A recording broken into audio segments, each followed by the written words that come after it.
I'm Jeff Cook. And I'm TJ Wilson. And this is Around the Circle. I'm walking slowly. I'm taking my time. All I could talking is starting to rhyme. I'm letting go of lonely, letting go of strife. I just can't get enough of this beautiful life. The Enneagram is a map of the human personality. It's a tool for navigating relationships. It creates language for what motivates us and helps us look at the way we look at everything else. Most importantly, the Enneagram is a mirror because sometimes you need help seeing yourself. My name is Jeff Cook. I'm a philosopher in Greeley, Colorado, and with me is TJ Wilson, businessman, lover of theology, and Enneagram ninja. Hello.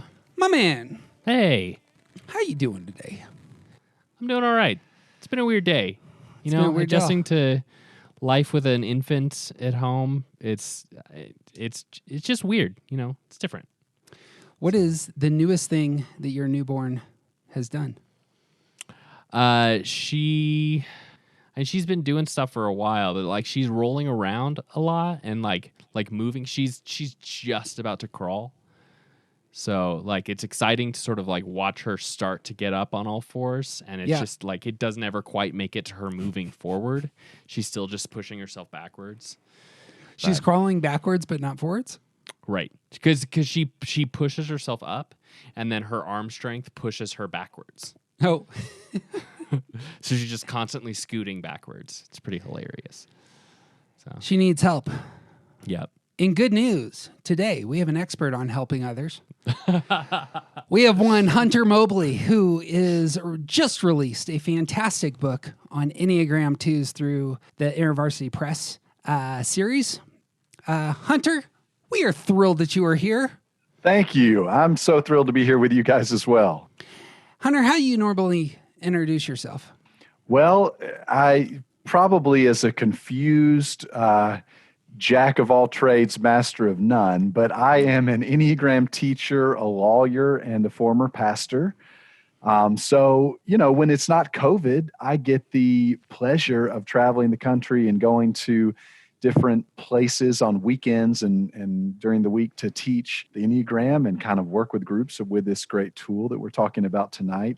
And then when I'm in Nashville, which is where I'm based and not traveling, I practice law and just all sorts of, you know, fun, random things that just somehow all fit together, even though they sound like a strange conglomeration of the buffet. In my super brief Google of you to try and figure out some more information of who you are, it looks like your firm does a lot of estate law. Yeah. So which I felt it's the perfect thing for a former pastor who is also a 2. It is. I just honestly, in all of my little hats that I wear, from Enneagram teaching or pastoring or lawyering, really ultimately I'm just kind of working with people in a relationship counseling sort of way, which I love as an Enneagram too. I love to meet people, learn their stories, help people kind of achieve their goals. So it's a good fit for me. Nice. Well, what is the skinny on Enneagram 2s, Hunter? Enneagram 2s, you know, we all have shadow and light, right? That's kind of one of the beautiful things about the Enneagram is I think it reveals to all of us that the best part of us is the worst part and the worst part is the best part. So Enneagram 2s in their best lights are, as you mentioned, Jeff, givers and helpers and altruistic and empathetic listeners. You know, 2s love people. They're people. Sometimes people describe 2s as a plug looking for a socket. You know, we're looking for people to make relationship with, looking for people to help, looking for people to love. And we want to be loved. So that's great. That sounds perfect, right? Jesus is the 2, you know, the classic 2 of the Enneagram, right? No, for all those listening, we'll edit that out. But TJ and I have controversial opinions on this that we banter about offline. Good. So, you know, but with all that helping and all that giving and all that wonderfulness comes a shadow side. And for 2s, when 2s are not kind of living up to their best lights, 2s can fall into the give to get trap. And ultimately, 2s feel like that their pathway to love, their pathway to finding belonging and love, which I think is what we're all as human beings sort of looking for out of life, is we want to belong and we want to find love. We figured that our path is through being helpful and being needed and being necessary. But sometimes when you're helpful and needed and necessary, you are helpful and needed and necessary in codependent enabling ways, or sometimes in ways that leads to martyring when we realize that other people aren't recognizing and honoring the wonderful helpfulness that I've brought to their life. And then I get kind of resentful. So twos, like all the Enneagram types, have shadow and light, but I think the best of a two is that twos are, I believe, the most relationally and emotionally intelligent number on the Enneagram. And I think the deepest shadow of twos is that twos can be some of the worst martyrs, and also some of the most oriented toward codependent enabling behavior. Bang. TJ, you got anything to add on twos in your experience? I don't know anything to add. I'm pretty sure my mother is a two, and my mother, who I love and just absolutely adore. I have very strong memory. I don't have specific memories of instances. I just have this recurring memory that happened over and over again of her asking us to do something, and then when we didn't do it right away, the way that she wanted us to, she would just, it's fine, I'll do it myself. Like this very guilt-inducing sense of getting us to do things through making us feel bad for not being helpful. Sure. That was a thing that but she was also an incredibly self-sacrificing person in my life, and sort of trained that into me through behavior. So, well, and there's, I think on that, because I can be guilty of all that, DJ, too. It's like there's a little bit of a push-pull dynamic for Enneagram 2s where we don't want to do everything. We want other people to help. But then also the way that we know ourselves is as the person who does get it done and does. So when I find myself in your mother's shoes in that example, it is this kind of push-pull of, on one hand, you're a little bit disappointed that other people haven't jumped in and anticipated and helped. And on the other hand, you're sort of glad to sometimes step into that familiar role where everyone can kind of name you the rescuer of the day. Sure. Well, and even being sort of unaware of the reality that twos never ask for the help that they're expecting. Yeah. So, yeah. Absolutely. And we think sometimes that, I think that's a trap that we fall into as twos, that I fall into, and I'm trying to learn how to be better every day at because we do have an ability sometimes in helpful, sometimes in unhelpful ways to anticipate other people's needs. And that gets us in trouble sometimes, because sometimes we jump in to help with something that nobody asked us to help with, and it actually kind of makes a mess. But because we have that ability to anticipate, we put that expectation on other people sometimes unfairly that, can't you anticipate all of my needs in the way that I think that I've anticipated your needs? And it is tricky for us as twos to sometimes just be honest and name the things that we need. Yeah. I was going to build on that more, but I actually just want to jump right into the fantastic illustration that starts this book. Your intro to this book is really good. Thank you. And I had not heard the front porch illustration, but I'm going to just read it down, get TJ's reaction, because I found this when describing the Enneagram. You may have the same problem I do, where it's often very difficult to get out this, because it's such a big system that's about the lenses through which all of us are looking at the world, and how do you communicate that? But you write in the intro, in a house, the front porch and living room are the spaces typically most ready to receive guests. We curate these spaces in ways that reflect our values. We turn the porch light on and off as a way of telling people when we're open for their visit. When we sweep and straighten and clean, it's these spaces that get our first attention. We justify a bit of a mess in other rooms because the Halloween trick-or-treater won't be going past the front porch and living room. The Enneagram describes 9 different front porches and living rooms. 9 different ways that the world first meets us. And whether swept up or messed up, our personalities are the most curated parts of ourselves. We've worked on them through the years with intention, just like our homes' front porches and living rooms. Our personalities are the recognizable parts of our beings. I would love your thoughts on that, Tej. It's such a great analogy, and it's also hard for me to think about it in the way that I know that you do. Like, this didn't mean as much to me as it did to Jeff, because I identify as a 9, and I don't think about my space in the same way because I'm a 9. Like the entryway to my house should be about the same as just about the rest of my house, because I'm too lazy to do anything about it. and I'm not really inviting people into that space anyway. So I'm just going to go to their houses. It's fine. But I love this idea of whether we're conscious of it or not, like that entryway being the thing that we share with other people, the space that we invite them into, and I'd love to go through, like, now I want to go through each of the types and think about, like, how much of the house is ready for guests for the rest of the types, and what do these spaces look like? Because of the way that the different types invite people into those spaces and into their lives, into their personality. I hadn't thought about this, but it is a 2-ish way of it may be a heart triad way of describing the Enneagram, that this is what I want you to see about me. Here's the thing I'm putting forth, and the attention that I'm desiring is going to start first and foremost at the front porch. We'll talk about the kitchen and the rest, which you have a fantastic paragraph on as well. But there is very much this is the face that I put forward to the world going on in just the illustration of the Enneagram. What are your thoughts there, Hunter? Well, I think the idea behind the analogy is more about seeing the Enneagram as a tool that describes whatever you want to, whether you want to call it our front porch or the front of stage. You know, the Enneagram represents 9 different ways that we meet the world.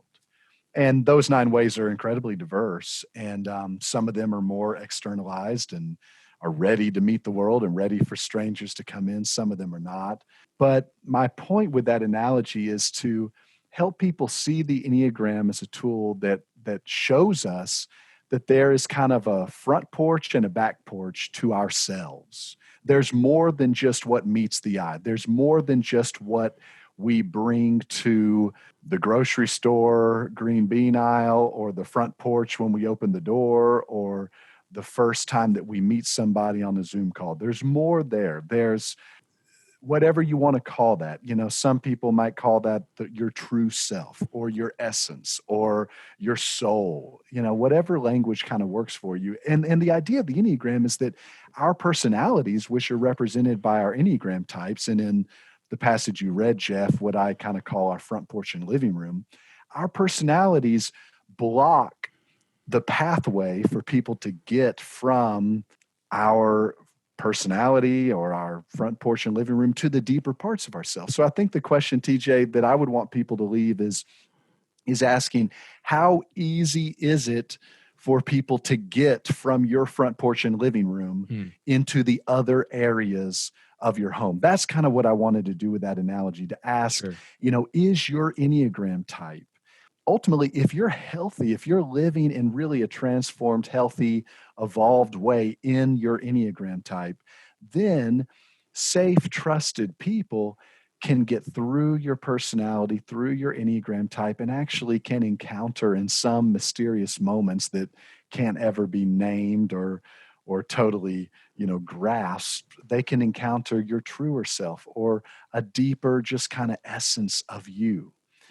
So that's the question I think we all have to ask, is how hard is it for people to get from your front porch and living room to the deeper parts in your house? You know, how much do you reveal your vulnerable true self to safe people that, you know, are deserving of your vulnerable true self? Yeah. I got a question for TJ on that, to build on what you're saying, Hunter. Is that specifically, does that strike you as a heart triad thing as well? The being very aware of how you are presenting yourself? Because just for myself, Hunter, I never think about that. Like, if people ask me candid questions directly, I tend to be exceedingly honest about them. Let's say, you want to go there? Let's go there. And I don't think there's anything, praiseworthy necessarily about that. I think actually it gets me in trouble frequently that I'm not able to separate the rooms in my house, as it were. But it seems like 2s, 3s, and 4s actually are very aware of, here's what I'm unveiling to the rest of the world. Do you got thoughts on that, Teach? I think the analogy still stands. I agree with you, but I think the analogy still stands. Like thinking about your house is pretty much open to anyone who comes in the front door. Like that's you don't really care about your house. Your 3 wife does, though. That's my point. Yeah, that's what I mean. Like the analogy still works. Like you as a 1, you don't think about it in that way, but like the front porch, living room, sort of like. I think you're just demonstrating that the analogy works. Right. Hunter, are you married? I'm not. You are not married. Do you your best what's the type of your best friend or or the parent that you're closest to? A 9. Do you find that they would have the same sort of posture or understanding of, here's what I reveal, here's what I hold back in terms of personality? Yeah, I'm not sure that I'm even talking about a sense of, do we keep ourselves from being totally transparent or honest? I mean, I think Enneagram type is different than am I kind of a straightforward, honest person or not? What I think holds up for all the Enneagram types is this idea that there is this layer of personality reflected by all the 9 Enneagram types. And they're all very different. They're all very, very diverse.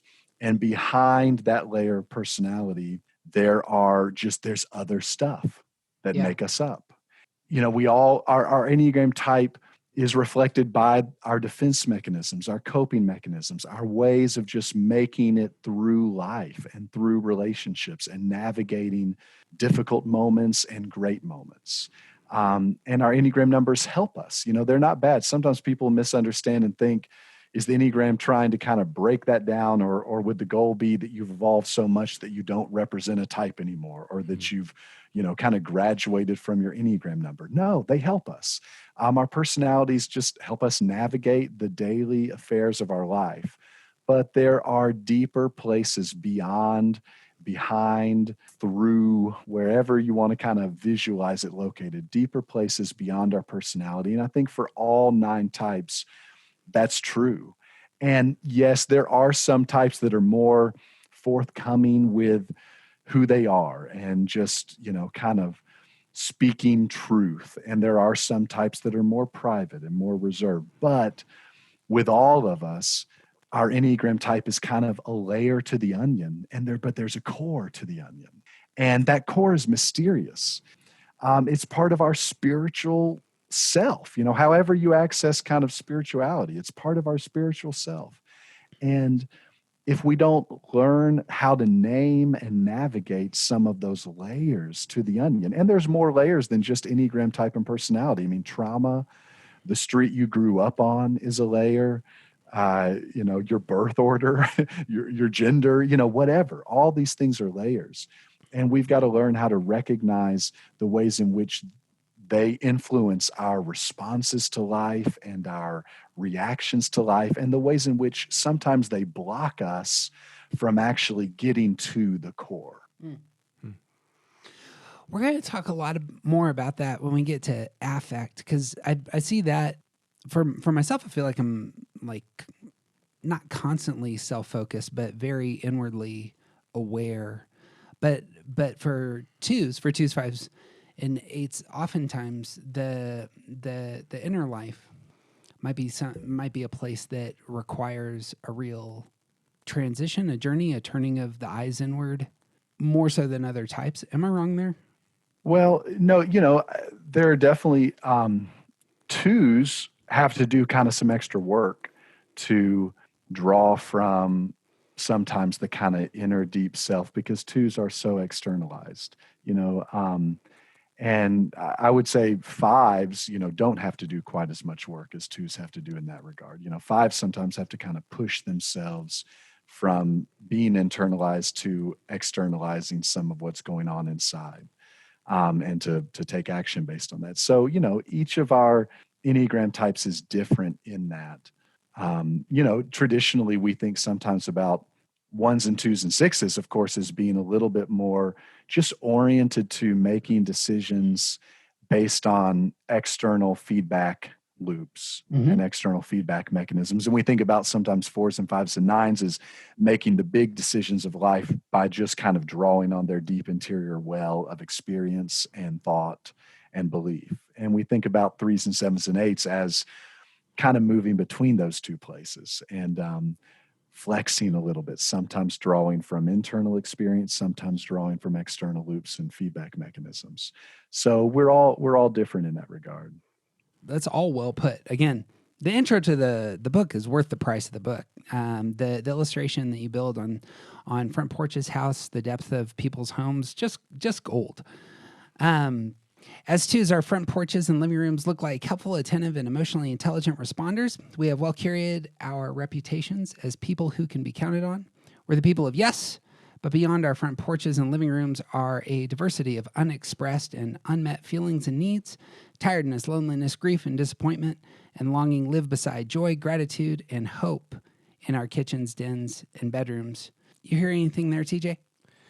I think this is a great way of describing the complication with the word helper as a description for twos. Like I think that it's a great shorthand. Like all of the names for the types, they're good shorthands for certain qualities, but they carry a lot of baggage. And I think this is a good way of sort of expressing that twos are that sort of self-sacrificial. They're giving. You ask them to do something and they've already said yes before you finished whatever you're asking for, but they neglect themselves a lot. They don't. Not only do they not do what they need, but they don't pay attention to what they need as much. And it's because they're spending so much of that energy giving to other people. This is leaning into that analogy. This is a great way of showing that like there's so much more to twos than just what they can do for other people. Yeah. You got thoughts here, Hunter? Well, the first thing to kind of piggyback on something TJ mentioned is when I travel and teach the Enneagram, I don't use a name descriptor for each of the Enneagram numbers. I talk about type 1 and type 2 and type 3. I use the numbers. And it's because ultimately, I think the Enneagram is most helpful as a tool that identifies what motivates us and what drives us. And I don't love that some Enneagram teachers have used kind of a behavior-oriented name to describe a number that ultimately is about motivations and desires and longings and dreams. And so, similar to what TJ's saying, twos are a lot of times described as either the helper or the giver, but it's too simplistic and sometimes problematic to use that kind of language. So I think in that section, Jeff, of the book, I'm beginning to try in the introduction to help people, especially people who aren't twos, who may find their hands on this book, to understand that, like all the Enneagram types, there's a lot going on behind the externalization of twos, which often comes across as somebody who does want to jump in and does want to help and does want to kind of become an indispensable party to the people that they love and the people that love them. But behind that desire to help oftentimes is a hidden dream that other people will kind of notice the neediness of a two and jump in and kind of come save and rescue the two who is feeling spent and feeling exhausted from a lifetime of trying to find love and belonging through their role as a helper or as a giver. That's wonderful. I haven't heard that before in terms of just sticking to the numbers. That's fantastic. I'm gonna meditate on that. Well, I'd say one thing about that, Jeff, too. I mean, it's tricky because there's never been a universal Enneagram consensus about very many things, as you know. Of course, there's lots of ways of even thinking about what in the world the lines between the numbers mean, and all sort, what numbers really should we put together in triads and groupings of three. But there's never been consensus about even how we name those numbers. So I think it's especially tricky for new people encountering the Enneagram. Are they going to hear the 8 as the boss or the challenger? Well, that's a really different thing, Right. those carry just really different connotations from the beginning. And so that's one of the other reasons why I don't love the type names. I think in a way, the beauty of the Enneagram is, the numbers can stand on their own and ultimately reflect motivations. And when I'm describing the Enneagram numbers very quickly, I usually choose to focus on the childhood wound, kind of the wounding message that characterizes each number as kind of the base or foundational way of understanding each of the 9 types. You mentioned motive a handful of times. I would love to push just as deep as possible there for a 2. If you're talking to a 2 about the most essential motive that's taking place in their heart, that is filtering their experiences and how they're reading relationships, how would you talk about that? Well, I think it's fair to say that for 2s, because 2s are so relationally focused and they are in the heart triad, as we've talked about, and they're feeling dominant and feeling oriented, that the underlying foundational motive for 2s is to be in relationships where love exists, where 2s can give love and where 2s can receive love. 2s want to be in a mutual relationship that is strong and steady and stable and lasting. I mean, that's in so many ways the foundation of 2ness.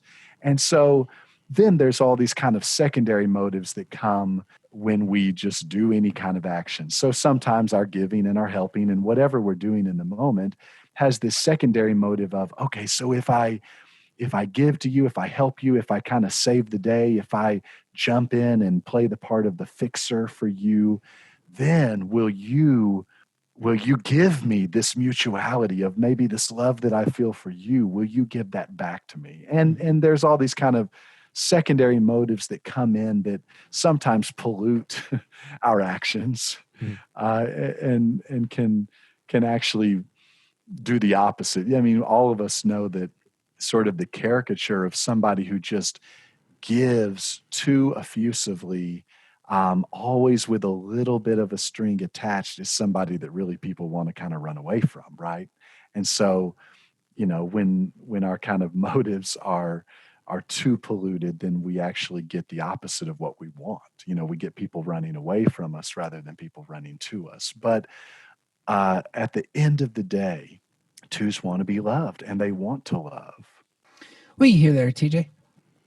I'm reminded of we had a little bit of this conversation with Sean Palmer when we interviewed him about his book on threes, 40 Days on Threes, and that's sort of his lens for the whole Enneagram.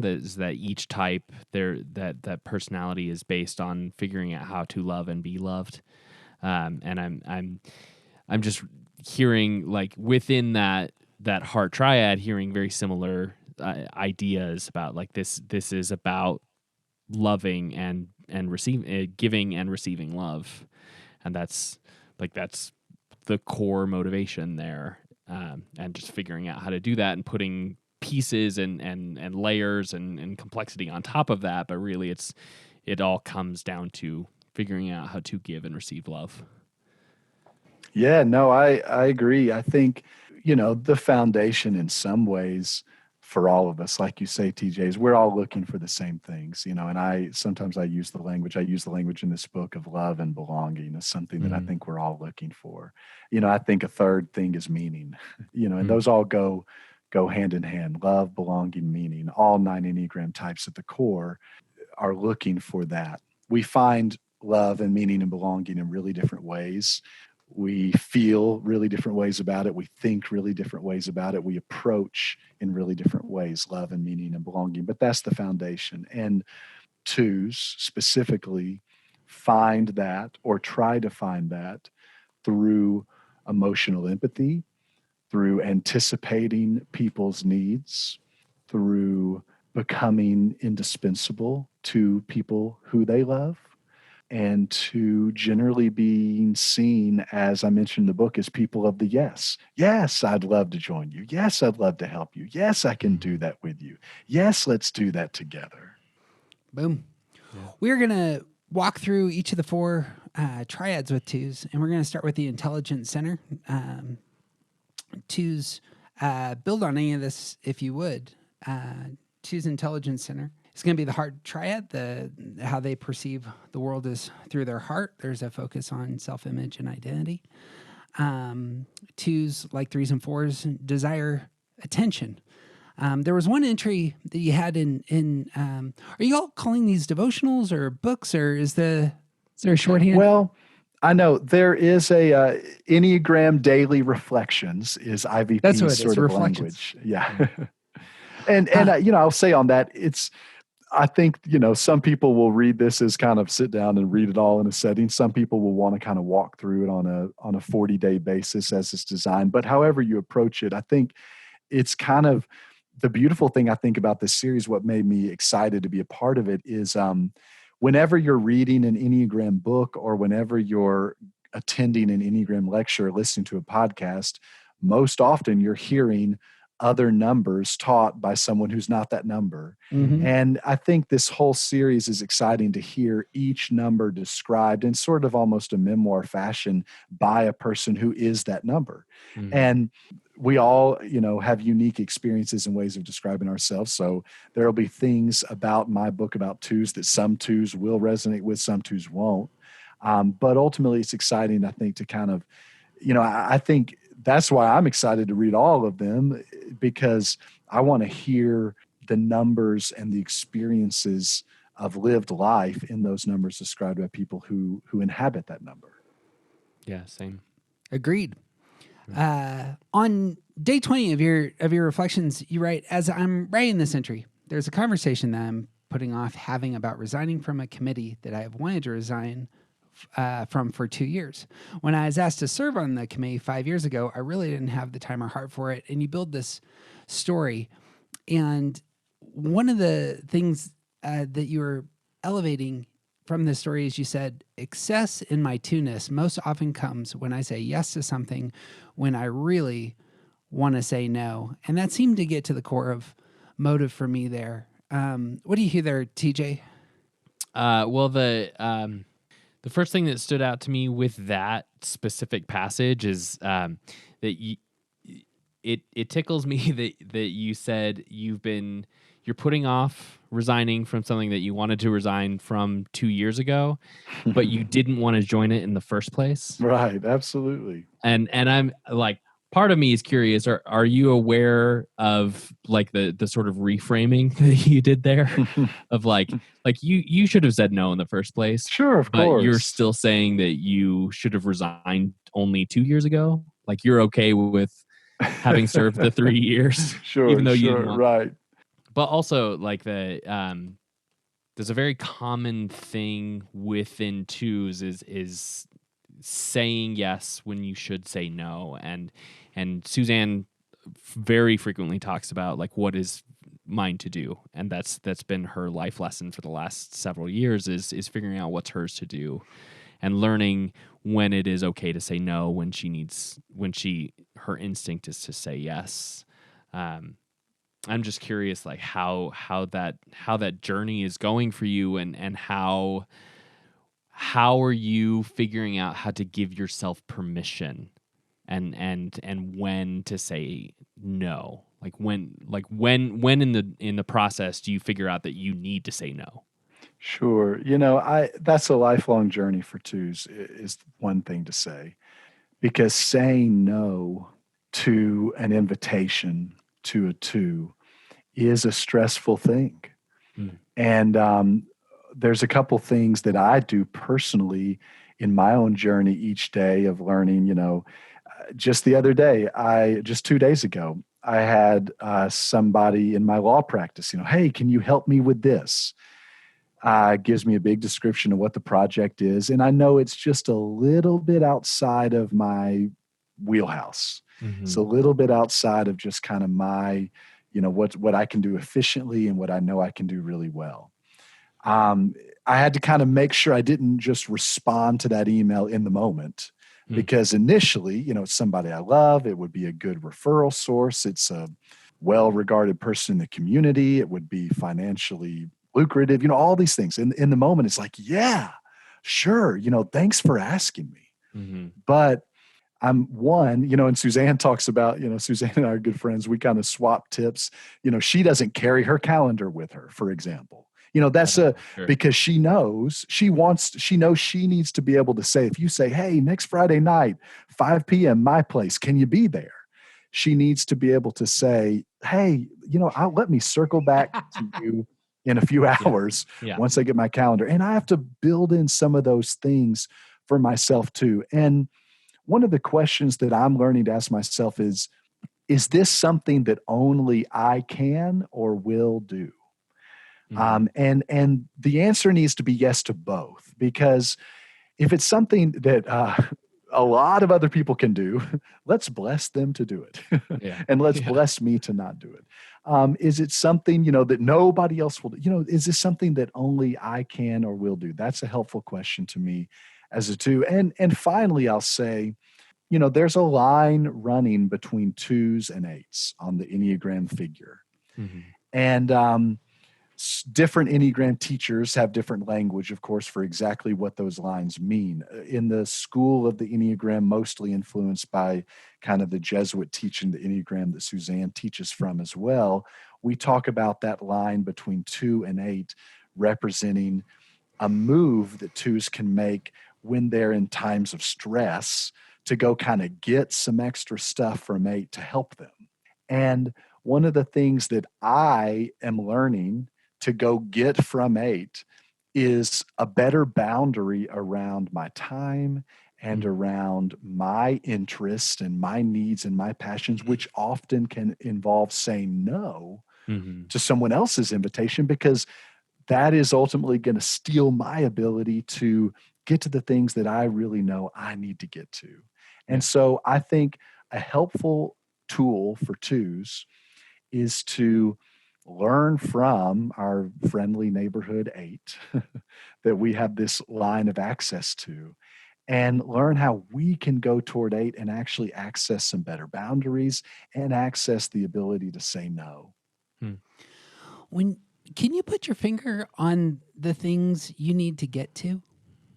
Well, for one, I need to get to some quiet understanding of how I really feel and how I'm really doing in any given moment and what I really want. And as a 2, 9s sometimes have a similar problem as 2s in this. There are goals and dreams and things that I want to get to in my life, but I will too quickly sometimes set them aside to work on a goal or dream or a project of somebody else. So, writing this book was a good lesson in, having to, as you all know, you all write, you all do all sorts of, kind of creative things that require lots of hours of solo time on your own, focused on a dream or a project or a goal.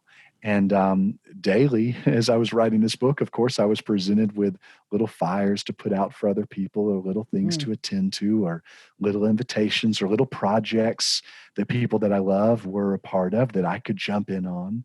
And, with just a track record of success and failure, you learn how to start to prioritize your stuff, because you realize at the end of the day, the stuff that's in you to do, whatever language, whether that's the language of calling or meaning making or vocation, whatever's in you to do, that's the stuff that nobody else can or will get to. And that's the stuff you must get to.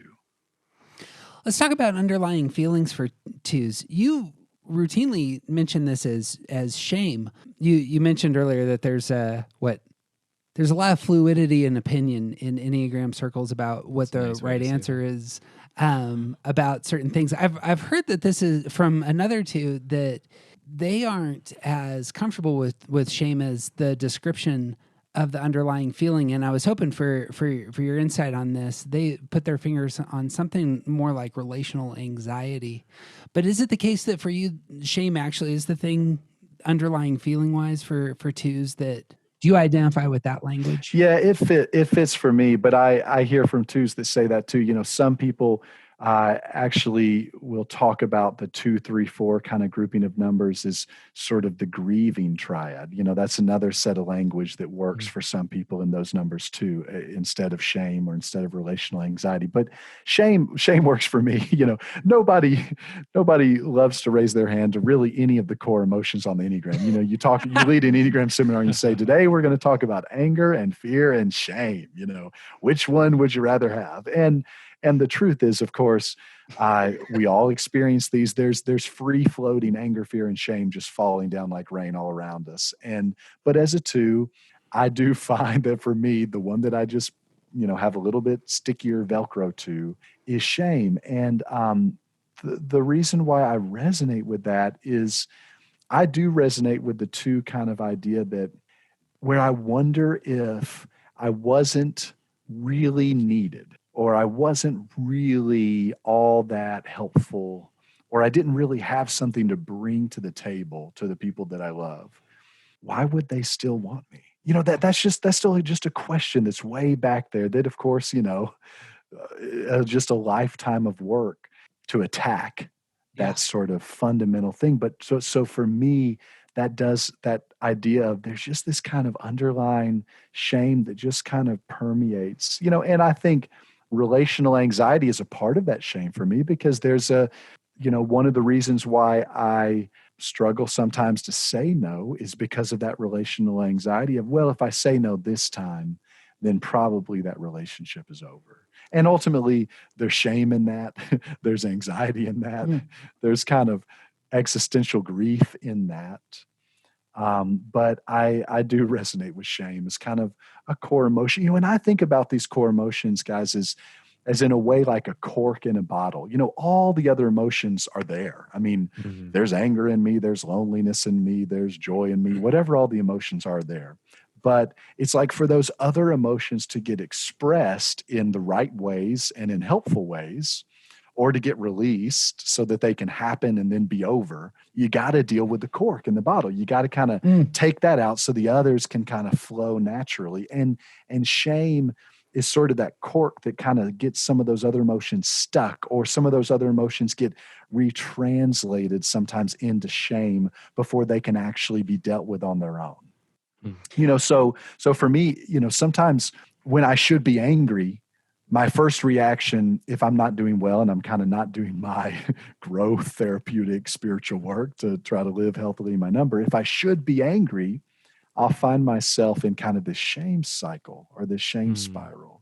And then sometimes, you know, a friend or somebody that can kind of mirror what's going on with me and kind of help me work through this can help me understand, well, aren't you just angry about that? What if you just experience anger and don't have to kind of retranslate that as shame in some way?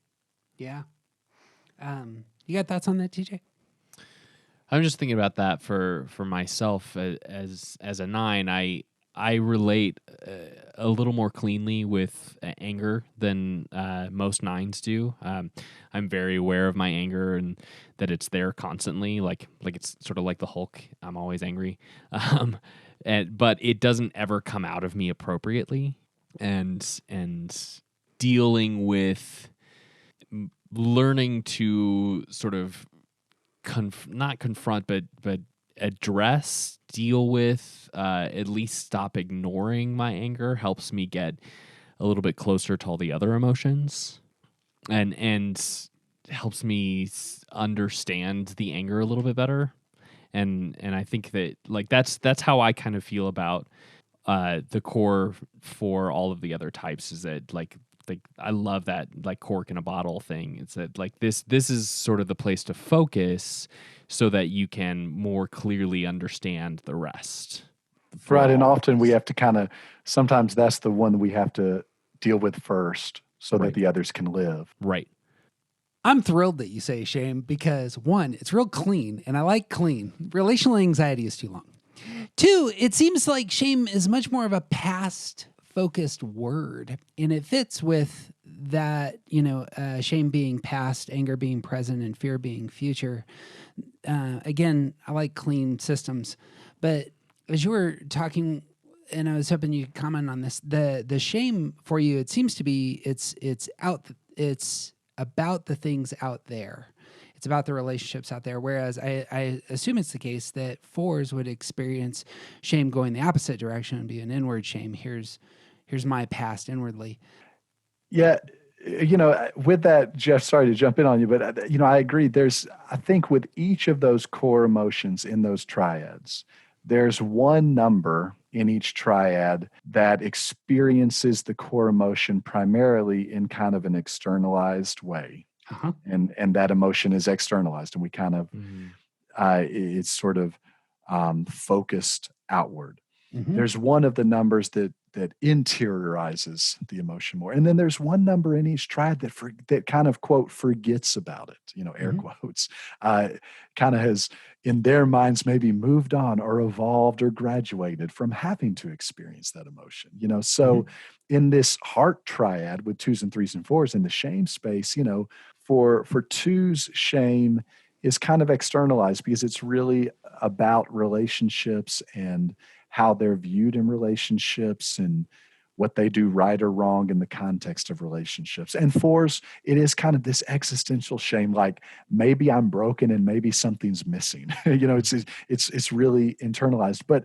And then 3s kind of like, they kind of put, shame along with all the other emotions in a drawer called emotions to be dealt with later. And of course, that drawer never gets opened. And so they kind of have forgotten about it. And that happens with all the other core emotions too, and the other triads as well. Excellent. Let's talk about stance for a minute. You like myself are part of the reactive stance. We earn to get the things that we want. This is how we get what we want in the world. We're both thinking repressed folks. Lucky us, lawyer and professional philosopher. There you go. And our stance, we've evolved, right? We've beat the Enneagram. We are shoring up our weaknesses.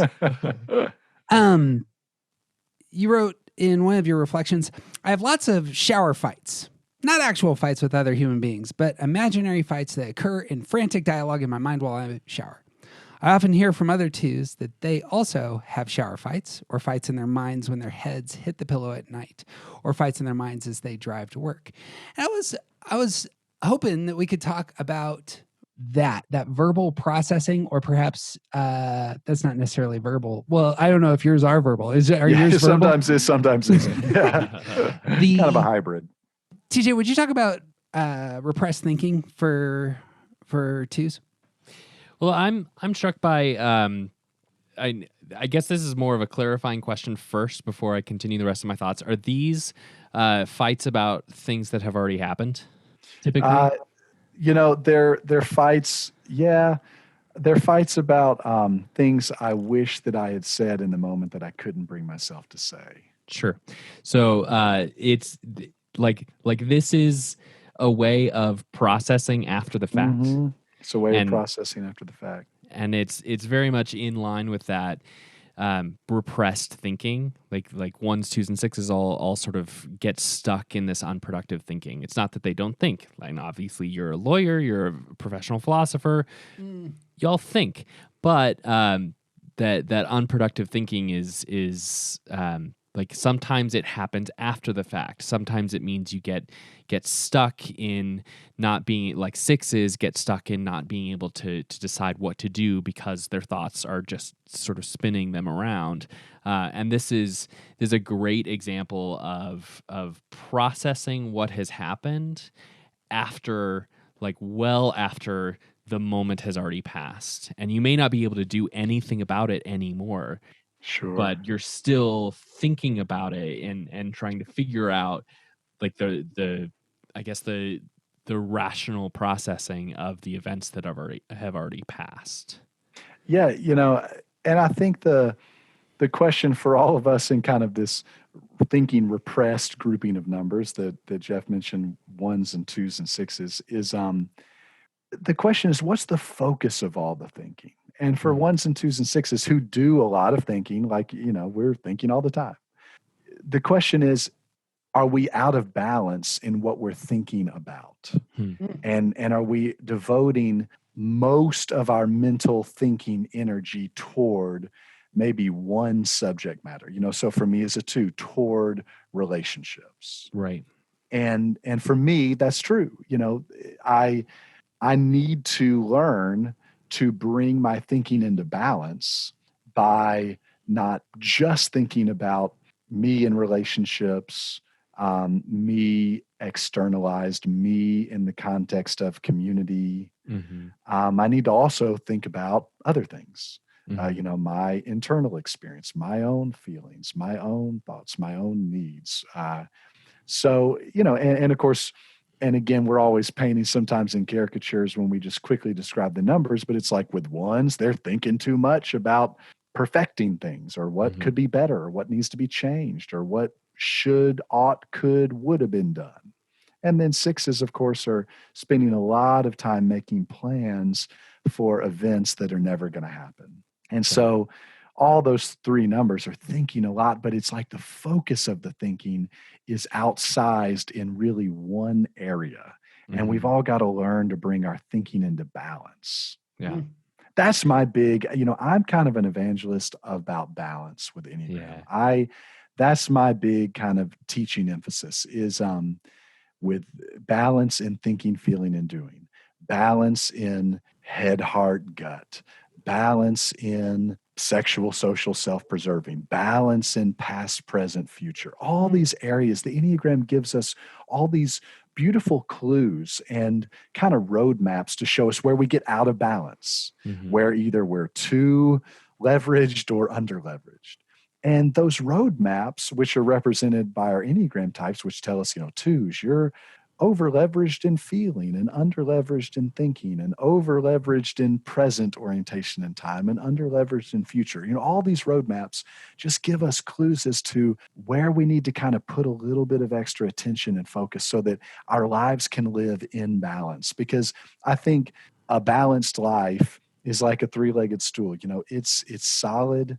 And it's ultimately what brings us to the deeper places of meaning and love and belonging and holistic living. Mm-hmm. Integration, brother. When I verbally process, I feel like I'm trying to get my intuitions around the problem at hand that my system wasn't able to process effectively. I'm all systems. And if for some reason this detail that's coming at me doesn't fit in the system, then it's like, all right, well, I'm going to process this verbally because my intelligence center is going to be my body. I'm trying to get my body or my feelings, that intuitional side around. I imagine it would be similar for 2s, that verbal processing can be about trying to get your heart around the thing, around that conversation, around that failure, around that future event. Absolutely. And sometimes it's like I need to hear myself say it before I know if I believe it or I know if I feel it. And I think that's connected to underdeveloped thinking as well, because there's a way in which verbal processing, even when it's done alone, even when it's done in the shower or the car, there's an element of relationality, of kind of externalization to verbal processing. And so part of the underdeveloped thinking for me as a 2 is when it's like all that can't happen just inside my head. It's got to be externalized before it can be internalized. And that's, always an opportunity point as well to just recognize as a growth point for 2s is that no, sometimes that can actually happen inside your head and doesn't have to be externalized before it can be internalized. Another side of stance then for 2s is the reactive earning side. You write on day 18, having a present orientation of time for me means that all my plans are written in pencil, ready to be edited or erased if someone needs something from me or appears to need something from me. I'm a responder. I react to people, to feelings, to moments, to needs, and all my responding and reacting gets me off course for my goals. Do you hear anything there, TJ, about reactive types? We can dive into that. I'm thinking about, still thinking about the way that the repressed thinking interacts with being this sort of pivoting. and like thinking about the arguments in the shower are about something that happened in the past. Part of the issue there is that you're not thinking productively in the moment to react in ways that are healthier. So going back to your example from before about how you had a colleague ask you for help with something in an email, and I wonder if that had been in person and you hadn't had time to think about how to respond, if you would have responded differently, like if you would have said yes instead of being able to recognize that like this probably isn't something that you should be doing, because in the moment, in that desire to say yes, you're continually turning to the thing that's looking for your yes, you know. Yeah, just thinking about the way that the lack of productive thinking interacts with that pivoting to whatever's happening in the moment. Yeah, and I think, TJ, it's why one of kind of the growth opportunities, invitations for twos is growing in time alone, in time, whatever time alone looks like. Twos aren't naturally intuitively kind of oriented to say, yeah, my preferred way of spending time is, spending time alone. But the time alone is where some of that thinking can really be brought up a little bit. Right. And it's where you just have the opportunity. I mean, twos have to kind of get quiet and get alone long enough to re-engage with themselves and to leave behind the collection of people that they've been with. The afterglow for a two of a relationship can last days or hours or weeks or months. You can still sort of almost feel the energy and feel the interaction and feel the presence of somebody that you were with 2 days ago. And so you have to kind of get alone long enough to let even some of that afterglow of relationships leave so you can re-engage with your own self and your own thoughts and your own set of needs. Wisdom. When twos don't get what they want, their coping style kicks up. Twos share a coping style with sevens and nines, that they are a positive outlook group, respond to difficulty by adopting a positive outlook. Real early on in the book, you quote Richard Rohr, and I thought this was a fantastic way to express this. You wrote, "Our invitation is to discover how our wounds," talking about our wounds, "can become sacred wounds." Richard Rohr writes, "All healthy religion shows you what to do with your pain. If we do not transform our pain, we will most assuredly transmit it. If we cannot find a way to make our wounds into sacred wounds, we invariably become negative or bitter." And you write, "The wounds that have caused us as twos to spend our lifetimes minimizing our own needs and feelings can become our sacred wounds. Our wounds can be redeemed." And that struck me as a very positive way to think about the wounding that all of us have experienced. Do you see anything else there, Teach? Well, I think just as a common theme, like that, you have to be aware of and in touch with your own wounds first to let them become sacred, and like coming into that space where you can actually see them. You have to spend some time on yourself. That's a very mature attitude for a two, to even say, I have been wounded and it needs to be elevated, it needs to be named, and needs to be processed. Hunter, is it difficult for you to actually elevate wounds and say this thing needs to be addressed? Well, it can sometimes be difficult but also sometimes for a two, because that can be such a vulnerable, relationally mutual moment. Twos will also step into that moment if there's a pathway to step into it. So twos. Is your wound a tool then for connection? Well, it can be, absolutely, and there's a both and to that, isn't there? But the wound is definitely, and let me kind of want to say more about that, but back up to say, sorry, my kind of love for that quotation by Richard Rohr about, having our wounds become sacred wounds is because ultimately I think the Enneagram is the ultimate kind of non-dual system. It's a spiritual wisdom tradition that teaches us that life is not either or, life is both and. Mhm. And we have to learn to embrace the paradox and the mystery of the fact that the things that are the worst about us are also the things that help us, and the things that help us are also the things that get us into trouble. And so for a wound as a two, 100%, sometimes wounds are beautiful connecting points for people, places to find mutuality, places to find commonality. I think my struggle, and a lot of struggle for twos sometimes, is twos, like all of us, have vulnerability hangovers, and there's a sense of like, oh, I want to connect, so let me connect really deeply, and let's bare our souls, and let's really tell each other the truth, and let me be totally honest about who I am and how I'm feeling and how I'm doing. Twos will step into that moment, but then twos will leave that moment, and sometimes, because of unproductive thinking, rewrite the script and say, ooh, I was too much. That was way too much. I shouldn't have shared all that. I bet now they're going to think I'm crazy. I bet they're going to think I'm too much. I bet they're going to think I want too much from them.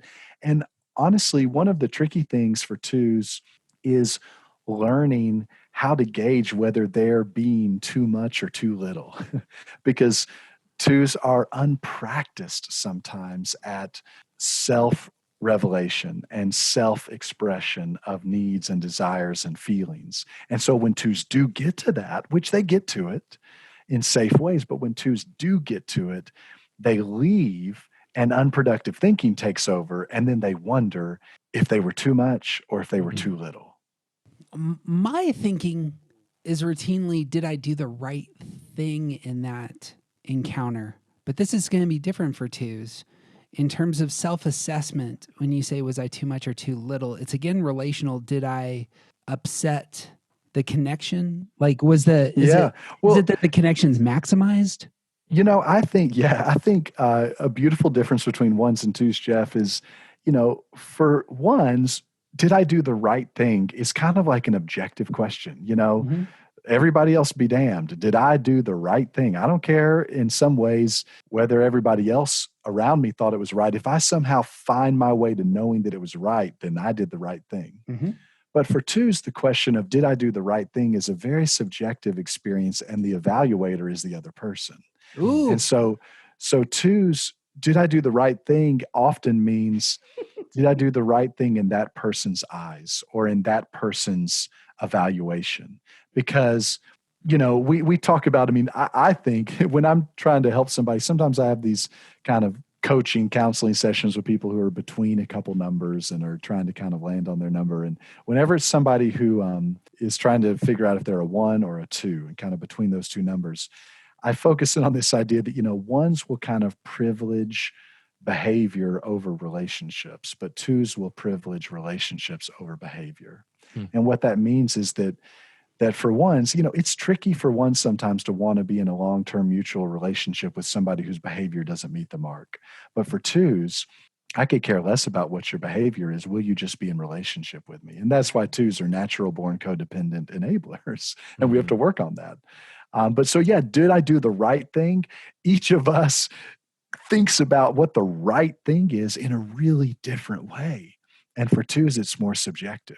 Yeah, that's excellent. You said that the evaluator is the other person. The first thing that went through my head was, well, that's not okay, because then they have control. Right. Which is my core. What you think, Teach? Well, and the first thing that went through my head was, but how do you even, that's just an unproductive thinking spiral, because you don't know how the other person is reacting except for whether or not they're engaging with you in a relationship. And the folly of the pride of two sometimes is we think we know exactly what you think is feeling. We think we're the best at figuring that out. There was another quote that stood out to both TJ and I, and I'm putting it under coping style because it felt like this is about the secondary center of twos, which is the body. Your primary center is your heart, but you're on that line with the body triad. And the quote was, as a two, I often under-recognize and under-prioritize the needs of my body. I think there are three primary culprits for this malaise. One, my core emotion of shame. Two, my under-identification of my own needs. And three, my over-identification with matters of the heart. All of this means that I miss body cues. I don't necessarily have a question there, But the connection of twos to their body, I found very interesting. And either one of you can build on that. Well, the first place where I really started to get language for that is in different experiences where I've been in therapy, and I've had some really great therapists through the years. I found that a common question that each of them would ask me, when we were checking in at the beginning of a session was, how are you feeling? And then I described some feeling, and then they, well, where's that feeling showing up in your body? And that was just a foreign language to me. I never knew how to answer that. Like, where's this feeling showing up in my body? And what I began to learn is I'm missing body cues because of my external orientation all the time and my kind of over reliance on matters of the heart and matters of feeling. And I'm missing sometimes things that are showing up in my gut or, other places in my body. And so for me, that's been a big wake up call as a two is learning what would it look like for me to kind of get in touch with my body. We all kind of have different, some of us in the head triad, it's like sometimes we think of ourselves as heads on a stick, and some of us in the heart triad, it's like we're all heart. And then some of the body intuitive people, sometimes leave some of the thinking and leave some of the heart out of it. And so we all, again, have opportunities for balance. And twos are just naturally a little bit out of balance in recognizing and naming and then responding to what's going on in their body. Well, and I also wonder how, especially within a society that's fairly image centric, how shame plays a role in that. Like later on, you talk about the sort of overindulgence sometimes with certain activities, and one of the ones that's brought up is overeating, like as a way of overcompensating for the expenditure of energy. Mm-hmm. And then like I think about like how shame will come after the fact, and the issue of being out of touch with your body in certain ways and then indulging in things that bring about shame. Mm-hmm. Like I'm This really kind of can become a fascinated. cycle. It can, Yeah. we all can kind of get into these vicious loops of never-ending cycles like that. And something to mention about that too, TJ, is the subtypes, the Enneagram instinctual variant subtypes. This is sometimes not like an Enneagram 1.0 kind of topic, but a lot of your listeners I know have done subtype work to kind of identify which of sexual, social, self-preserving may be kind of most dominant in any given season. And it's rare for twos to be dominant in the self-preserving subtype. And so it's kind of like two things that you kind of get to think about as a two, where there's all this two-ness going on where you're a little bit out of touch with your body, sometimes a little bit too over-oriented toward matters of the heart. But then if, as a two, the lowest, most kind of out of balance subtype for you is self-preserving, it's like a double whammy, and you really got to do some work. So, if you're a two who's done some work on subtypes and self-preserving is kind of coming into balance a little bit more, and sexual and social are moving, down a little bit, then you're probably a two who's learning how to pay attention to the body and respond to body cues and name things that are going on in your body. So some of it is subtype work as well as kind of core number work. Mm-hmm. One thing you write about it a handful of times, and it seemed like it seems like the story is being written about chronic illness. And TJ also has a chronic illness that we've talked about extensively on the podcast. And as I was looking at your quote and the positive outlook triad, it started to hit me that most of the people I know who actually have chronic illnesses are either 2s, 7s, or 9s. I'm sure there's others that do not. But I was hoping that both of you could just talk about that in terms of your body is your secondary center, and you've been handed something that needs to be wrestled through, and your way of coping, your way of solving problems is going to be about taking a positive outlook. And I imagine that would be, for me, I imagine that would be really hard to take a positive outlook when it's so immediate, it's inescapable. I don't know if that's going too deep, but I would love your thoughts if you have any. Yeah, no, that's something that is really an area of kind of attention for me, who's somebody who's in the first 12 months of kind of a diagnosis of a chronic illness. And it's like everything, I'm discovering that there's a both and. There's it's I can't hardly find anything in life that I can really put into kind of the dualistic thinking bucket of, it's all bad or it's all good. But except maybe, our divisive national rhetoric around the current election or something. It's probably just all bad. But with chronic illness, there's, for me as a two who's living it, I mean, there's the immediate sort of sense of, oh my gosh, what if I'm not the person who can be counted on to help, but what if I'm the person who needs help? I mean, that's feels very exposing and feels very threatening and feels very scary to kind of contemplate. But one of the beautiful invitations that I'm finding is for a two, it's, I'm having to learn how to say no, and there's more at stake than there was before. Saying yes doesn't just kind of have a kind of existential burden to bear, as I get kind of mad because I've said yes to too many things and now I'm stressed and overtired.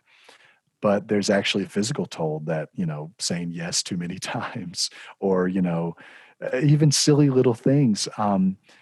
When you go to a restaurant with a group and you're faced with, I don't know, Colorado weather and seasons are a little bit different, but like right now it's really nice in Tennessee and, every restaurant has a patio. Mm-hmm. And so you go with a group of 3 or 4 people to a restaurant and, do y'all want to sit inside or outside? Well, for the first 35 years of my life, it was like I wasn't the person to answer that question. What would I can be whatever anybody else would like to do, inside or outside. Let's go with what you would want to do. Well, with what I've got kind of physically going on, heat is a trigger for me, and it can really exacerbate symptoms. So I'm having to kind of learn. I'd like to eat inside. I know that's a really small thing, but it's actually kind of a little mini growth point for me too, where the journey of chronic illness is also inviting me to be better to myself in a more integrated way with my Enneagram number to actually express my needs a little bit more in some new ways. And so, there's both and to it all. And I am a positive outlook kind of person, as as my Enneagram number would suggest. But I'm having to learn that there are physical manifestations of emotional and relational choices that I make in my Enneagram type, and so I'm having to pivot and learn some new habits and new ways of being. Mm-hmm. Yeah, I have a similar experience that with. I have fibromyalgia, and I've been dealing with it since middle school. I'm also 35, and as I am learning more and more about the Enneagram and about my type, like when I first started really getting into this, I started to deal with some pretty significant frustration about the fact that like one of the important growth points for nines is to A, become more in touch with their bodies, and B, to learn how to assert themselves. And I'm not good at either of those things, and my dealing with fibromyalgia has forced me to sort of accelerate that growth point. Because I have to be in touch with my body. Like I've spent so much time in my life ignoring my body because I'm in pain all the time, and I want to live. I want to do things. I don't want to focus on the pain, but ignoring it has negative consequences later. And it's also the case that like the restaurant example is perfect. I don't like to sit outside because I'm as pale as paper and I catch on fire if I'm outside for too long. But when I am with a group who wants to sit at the bar at the tall tables at the bar, I can't do stools for longer Yeah. than like 20 minutes. And I have to learn to assert myself and to Yeah. say, I really don't want to be the only one. I don't want to be the one that decides for the whole group, but Right. also I can't sit in a stool for that long. And it's forcing me to learn how to assert myself because I have to, because I physically have to. So both those answers are beautiful. Going to talk about some harmony triad quotes. Harmony triads, how we connect with the world. The affect for twos is they share a triad with fives and eights of expecting rejection in relationships. And twos ensure love by being helpful, and so they repress their need to be loved in order to somehow earn the attention of others first. Is that a worthwhile phrasing? Yeah, of what you experience?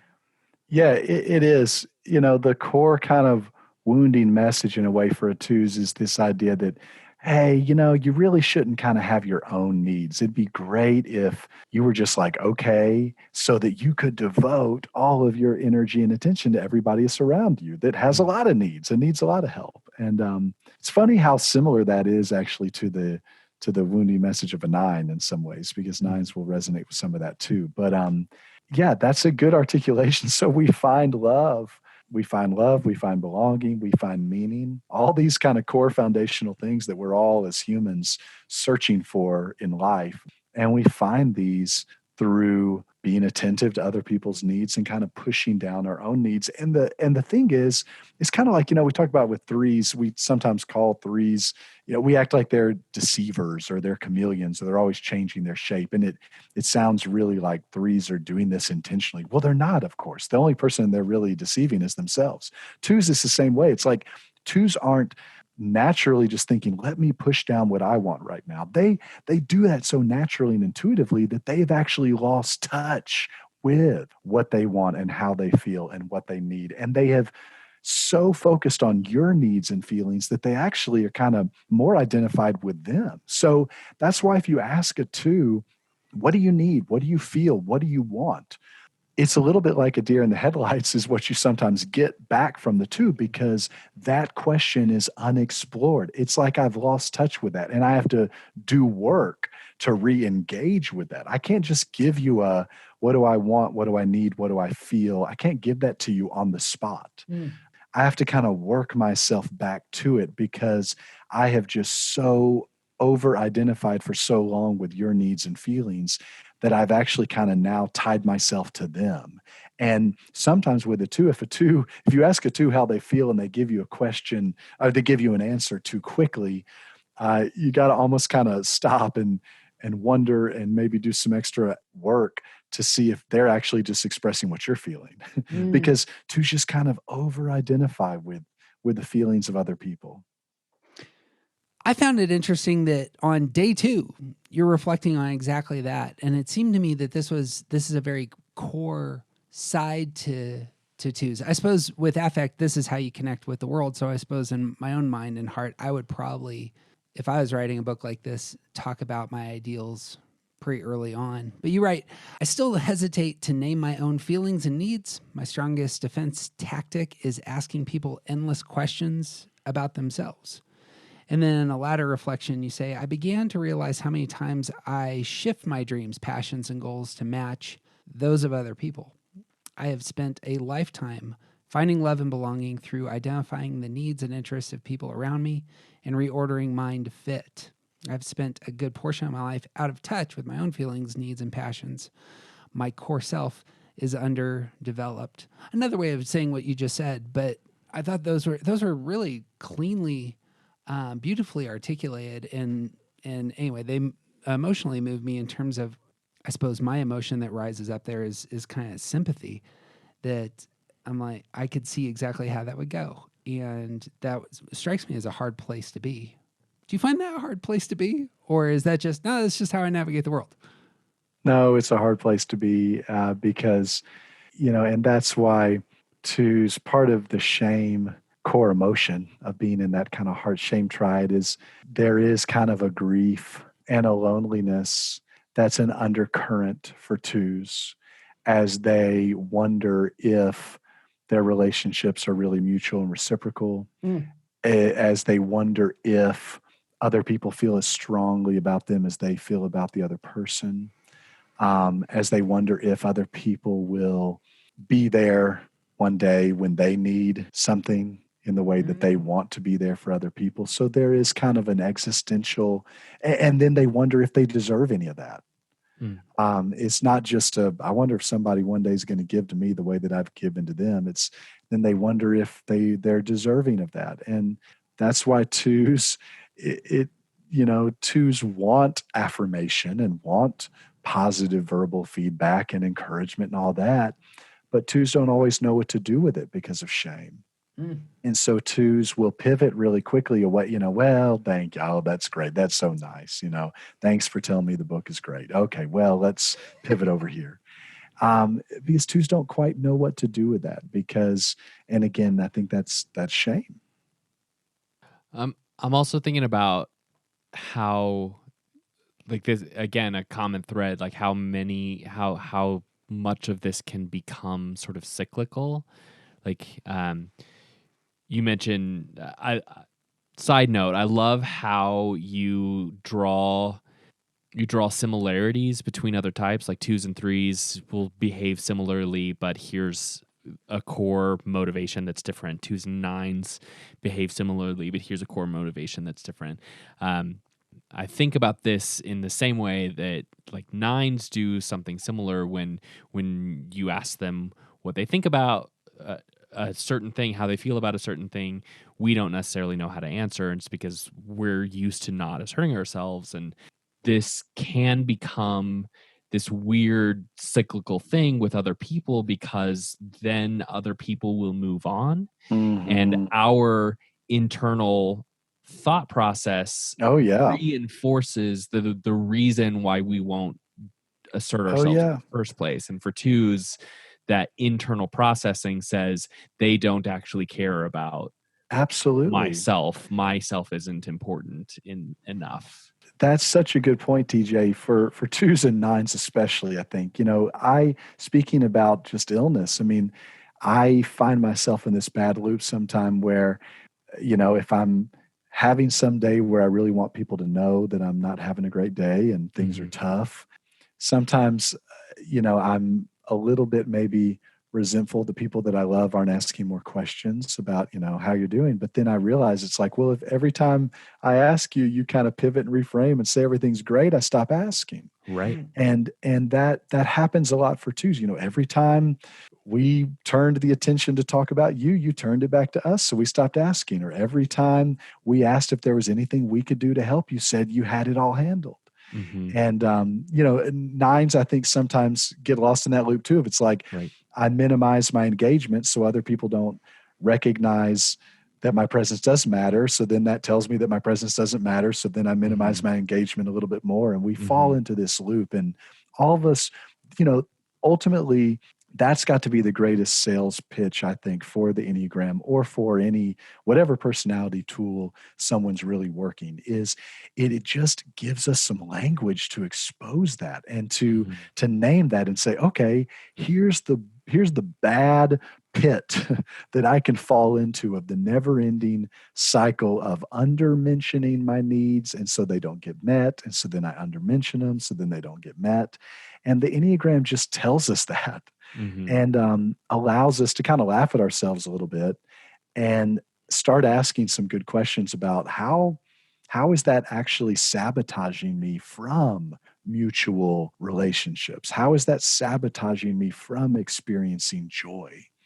And hopefully then the Enneagram not only tells us where we're broken, but tells us kind of how we can walk toward transformation and healing. It gives us some ways that we as a two can begin to be honest about how we're doing and learn how to be right-sized in the relationship.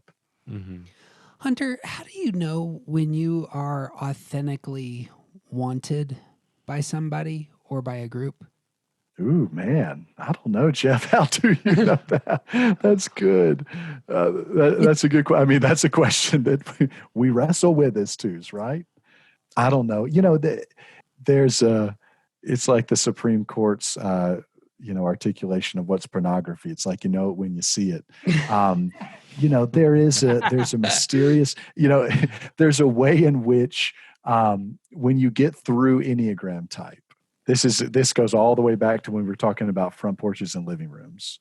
If there is something behind your personality, something beyond it, whatever that is, soul, essence, I teach sometimes from the Christian perspective, and I might use, like Richard Rohr, some language of the Christ in you and the Christ in me, whatever that is.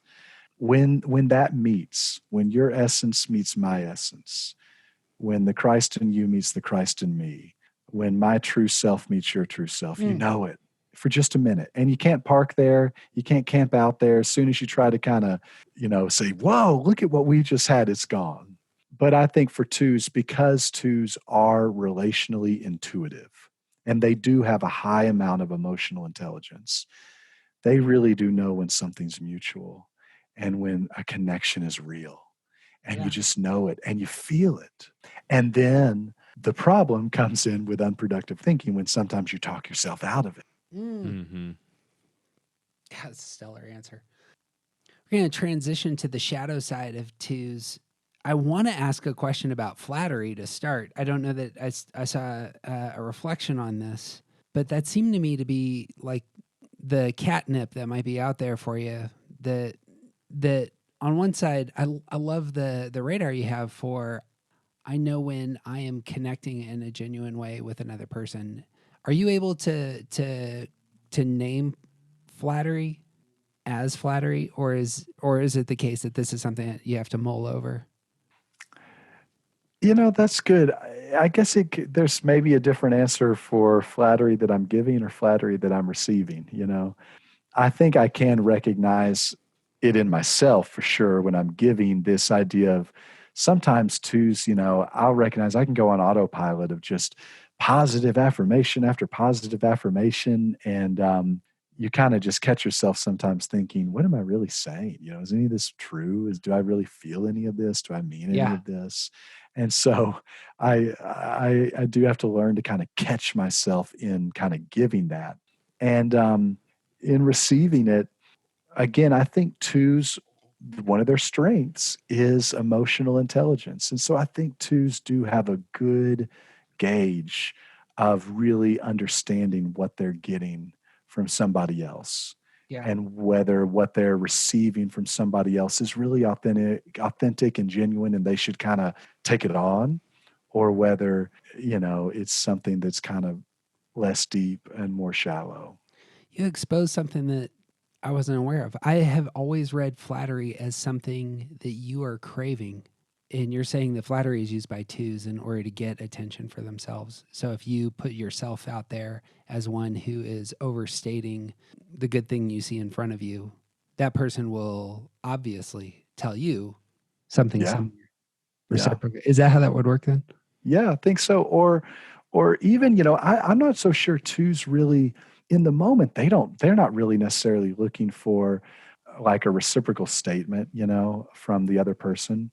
I think they're looking for like an appreciation in the other person. It's like a two will sometimes flatter someone else so that the other person really sees, wow, this too, this is somebody I want to be around. Yeah. This is somebody I really like and I really want. And that's more of what I want when I'm giving flattery than somebody to maybe kind of say something reciprocal back to me. It's really like if I can kind of say enough positive affirmation cues to you, and compliment enough things or tell you that I notice enough things about you and I appreciate it and I recognize it, that I'm kind of ingraining myself in your life. And you will really see me as somebody that stands apart. I talk in the devotional about twos are somebody who, they don't want to just be one of your friends. They want you to kind of talk about them in this way of like, I've got all these people that I know and all these people that I love, but then there's Hunter, and there's like this special status, we don't know anybody like Hunter. We don't have anybody like Hunter. That's kind of what the two is wanting. They're wanting that place of honor that place. Yeah. Would you talk about that in your move to security? Does that seems like that is when desiring security, it seems to me that that's what the target kind of looks like for twos is I want the unique position in Joe's life. Yeah, that's a good point. So right, twos have a line connecting them to four, and we talk about twos kind of moving toward four in times of integration or security to kind of grab some extra behaviors and take that on. And where I personally find the shadow and the light in my journey toward four is when I find myself at the bottom of four. And first of all, I should just say I'm one of the Enneagram people who believes you can access that move in security in a healthy way or an unhealthy way. And the same goes for the stress move. Yeah. We've spent an entire half of a year actually on this topic, and it's become obsessive. Oh, good. Well, I'm for it. So when I'm moving toward four and I think I'm getting some good stuff that's actually helping me, that's where I recognize myself comfortable being alone, comfortable being creative on my own, comfortable expressing myself in nonverbal processing ways, and valuing the unique contribution that I have to give to the world that's not about me in relationship, but that's about me as hunter, maybe birthing something or giving something creative or unique to the world. But when I find myself at the bottom of four, I find myself playing the victim and playing the martyr and nailing myself up to the cross and feeling misunderstood and feeling unseen, feeling unheld, and feeling like I'm all alone. That's kind of where I find myself, okay, I'm kind of in this secure place, but it's kind of at the bottom. It's like this place of alienation and this place of isolation that sometimes sadly feels good, to kind of just cling to, or good to just kind of park there for a minute, and get into this spiral about how nobody gets me, nobody understands me. That's my clue that I'm kind of accessing some of the bottom of four. And, when I even think about that security move, one of the things, it's funny, when I first was teaching at the beginning of kind of COVID, people were asking me to teach, we'll talk about every number in stress because we're all in stress. So we talked about that. But then 6 months or 7 months in, now I'm going and teaching talk about every number in security, because the security is kind of a bad word. I think of that move as really when you're in the grooves or the ruts of life, like whenever you're not threatened, you can kind of be in this place of security or integration. So now that we've all learned this new normal of how to be in COVID, we're actually not as much living maybe in our stress move, but we're maybe more living sometimes in the bottom of our security move, because we're in a new groove, we're in a new rut, and we have to start recognizing, are we accessing that other number, that move, in a healthy way or in an unhealthy way? Absolutely. I want to pitch that to TJ with a question, because I've been reflecting on that exact thing all day long, that it seems to me that if I'm not getting what I want in my core motive, sometimes I naturally move to stress. And it's almost, for me, it's reactive, that my fourness comes out as reactive. Sometimes when I'm not getting what I want in my motive, I choose to go to 7. And for me, on the low side, it expresses itself in a lot of overindulgence.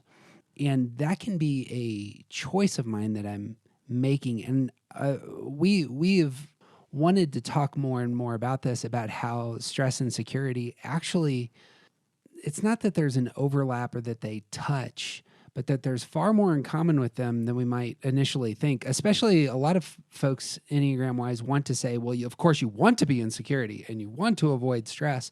And for exactly these reasons, that might be terrible advice, because you're actually pushing into the low side of this other number. And that's actually where your worst self is located. That's been our theory. And it's no, I agree. And I think the Enneagram is so dynamic and not static that there's a lot more fluidity than we think between all the moves and the places we can go to on the Enneagram. So I think there's ways in which you can kind of be drawing from both of those numbers at the same time. Yeah. And it's not, the Enneagram is not, it can't really be reduced all the time to saying, I'm doing this behavior, which actually means that's from my wing, or that's from my core number. That it's not that clear. I love, you mentioned Richard Rohr. He he talks, especially with 3, 6s, and 9s, they make those moves quicker than any other number just because they're the foundational numbers of the Enneagram. And he calls the 3, 6, 9 move the train. He said that train is just going. It's moving all the time. And it's tricky sometimes to say, oh, am I stopped at 3? Am I stopped at 6? Am I stopped at 9? It's moving. And we all do that to some degree. And for me, there's places where I know at any given moment I'm drawing from 2, and I'm drawing from 8, I'm drawing from 4. And the point is less about figuring out where am I drawing from or where am I picking this up, but it's more about recognizing what's actually helping me and what's hurting me, what's moving me forward and what's blocking me. And that's what I think we've got to learn to ask ourselves. What you think, Tej, on all the things? We can talk about flattery, uniqueness, or the low side of our security number moves. I want to start with flattery, and I may not get to anything else. I don't know that I've ever thought of flattery before as something more than sort of expressed vanity. I guess not shallow is a better way to say that. Like thinking about the way that, like, because 2s are so intuitive about relationships, like they can tell when flattery is genuine and when it's not. I don't know that I've thought about it in that way before. And thinking about the way that like 2s use flattery, but they won't use the shallow part of it because that doesn't set them apart. Like that doesn't make them special. That doesn't give them a special role in like thinking about the 2s that I know and the way that they want to sort of give off. I don't want to use the word flattery anymore because its definition has changed in my mind, but the way that they express the kind of recognition to other people, to me, it's always really specific. It's in a way that is like nobody else notices those things that 2s are going to say to me. And this idea of sort of setting themselves apart as someone that recognizes that and is able to say it puts them into this special category for me. Like when 2s give me compliments, that raises, that elevates them because they have recognized something that nobody else has. And like using flattery as a tool in that way it makes flattery so much more interesting than the way that I thought about it before, and so much more complex. TJ, I think for some of the reasons you mentioned, when I'm teaching about 2s, I really don't use the language of flattery because I don't think 2s resonate really particularly with that language because of what you said. 2s they want deep, abiding, true relationship. Now they may get that in manipulative ways, or they may get that, try to find that in unhelpful ways. And some of that sometimes is over praise, over flatter, over compliment, in kind of ways that are just a little bit too much, but it's not usually insincere. Right. There is a sincerity usually to the compliments and to the talk style of a 2 that's affirming and that's positive to other people, but sometimes it's outsized and sometimes it actually dishonors themselves because 2s can have a way of putting themselves down and elevating other people rather than kind of elevating themselves while they elevate other people and honoring themselves while they honor someone else. But yeah, I think for that reason, I don't usually use the word flattery when I'm talking to 2s or talking about 2s. Let's move to the deadly sin for 2s, which is pride. Real early on in the book, you write, "My pride makes me want to become indispensable to people, which means that it is hard for me to free up space for someone else to fill." On another Day, you write, like the hub of a wheel, I want all the spokes to point to me.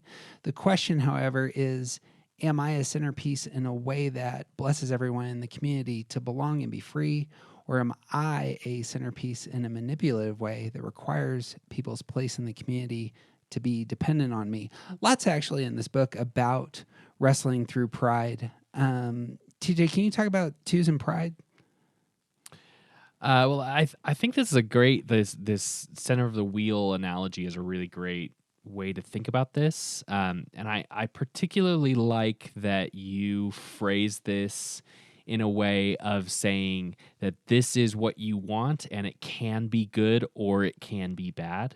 Because I've heard so much teaching around the subject of pride to say that I shouldn't want to be the center of the wheel anymore. Mm-hmm. So we think of pride traditionally as this idea of pointing at ourselves, of lifting ourselves up higher than anyone else, and this for twos, like again, this is such a great way to think about this, that the twos want to be the center of the circle and not to be higher than everyone else, but to be in the middle of everything and to have everything connected to them. So like pride can be like, in this thinking about pride can actually be a really valuable way of holding things together if expressed in more healthy ways. Yeah, absolutely. I think you're right that twos want to be the hub, and that doesn't have to be bad. That's part of their beautiful gift. That if they can be that in a way that is loving and blesses others and isn't totally permeating everyone else's boundaries or something. But the big thing for me about pride that I had to, when I first heard, here's the passion for twos, it's pride. It's like, well, I guess I've got that one. I'm not that proud of my accomplishments or something like that. But the deal is, the pride that twos experience is actually an under acknowledgement of their own need. That's pride for twos. It's not about an elevation of their status or their place. It's about an under acknowledgement of their needs. So here's what I think pride looks like for twos. It looks like me kind of saying, hey, I'm fine. I've got it all together, which is good for you because you clearly don't have it all together.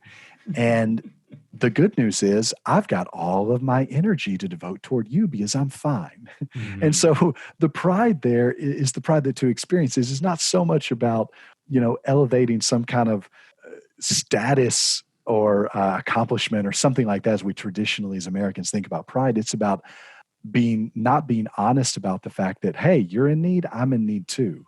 Mm-hmm. Maybe I'm the one today who needs to be fixed and saved and rescued. And so maybe I should kind of take my cape off and let someone else jump in or let someone else help me. Mm-hmm. That's the biggest roadblock of pride for twos, is an under acknowledgement of your own needs. One last thing on shadow, and you brought it up earlier. Talk about twos' relationship to food, because I've heard this from a handful of folks. And do you have thoughts on the abuse of food by twos? Not that all twos abuse food, but well, I do. I think that a lot of numbers, any number who is extremely sexual subtype dominant, sometimes can wrestle with kind of food as a reward system. Oh, that's interesting. And so, but a lot of twos spend some period of their lives where the sexual subtype is dominant. Mm-hmm. Usually sexual or social, it kind of wins the day for twos. But, here's the thing about food for twos, that a trap that twos can get in. It doesn't have to be about food. I use that as an example because sometimes it is for me, but it's about anything that is a reward for your giving and a reward for your over-service. Because twos feel under-rewarded because they feel a little underappreciated and under-rewarded and under-acknowledged. And they get to the end of the day a lot of times and they kind of realize, whoa, I'm pretty tired because I I didn't really pay attention to my body today, and I didn't really pay attention to the fact that I was getting tired, or I needed to do something for myself today. I was doing so much. I was responding to so many fires and crises of the moment. So twos will reward themselves with something, whatever that something is. Yeah. And I think twos have to watch that. And for a lot of twos, it can be food, but it can be lots of other things for twos. And it's all about just kind of, in a way, a reward mechanism for your overgiving and your overserving. And the antidote is not overgiving and not overserving. Giving in a right-sized way, balance. Because if you're out of balance, you will compensate. And if you've given too much to other people, you will give too much to yourself. And that happens for twos. Last quote here is from day 28. You write, "We all want joy. We recognize that happiness is fleeting and that the desire of our hearts is for steady joy that transcends the failures and successes of life.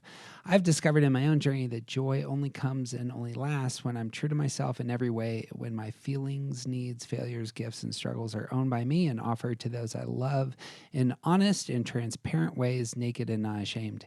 As Enneagram 2s, so much of our story is hidden from view. A mixture of pride and shame causes us to blanket our deepest truths under a cover of, I'm fine, tell me how you're doing today." Love the target here, as the healthy target for all the types is something that we might call joy.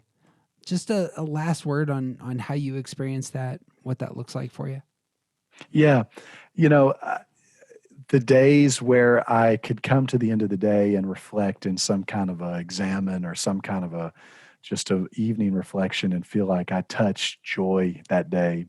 It's a day where I was in balance in terms of prioritizing my needs along with loving and serving and giving to the needs of people that are around me.